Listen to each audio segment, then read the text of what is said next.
साईं फरमाइनि था मूंखे जन्नत ॾेखारी वई, मूंखे जहन्नम ॾेखारियो वियो।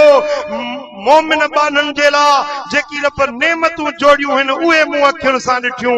मुजरिमनि ऐं ॾोहारियुनि जे लाइ जेकी सज़ाऊं ठाहियूं वियूं आहिनि से मुंहिंजे अखियुनि सां मूंखे ॾेखारियूं वियूं। साईं फरमाइनि था हिकड़ी रत जी नहर पई वहे, बदबूदार गंदो गलीज़ रत वहे पियो।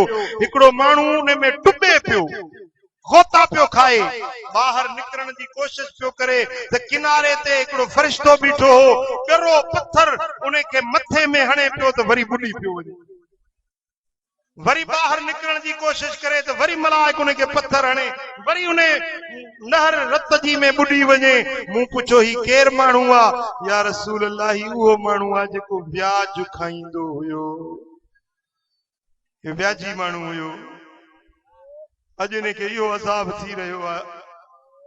साईं फरमाइनि था हिकिड़ा माण्हू ॾिठम जेके चकड़िया ज़ंजीरनि में ॿधा ज़मीन ते लेटाया पिया हुया। मलाइकनि जे हथनि में बाहि जा ततल वॾा हथोड़ा वॾाण हुया। बाहि में ततल जे जबल ते हणिजे त जबल पुरज़ा पुरज़ा थी वञे। उहे हथोड़ा मलाइकनि जे हथ में हुया। हिकिड़नि माण्हुनि खे उहे हणनि पिया त उन्हनि जो मेजालो मग़ज़ ज़रा ज़रा रेज़ा रेज़ा थी पियो वञे। वरी वो हथोड़ो हटाइन त वरी मथो सही सलामत थी वञे।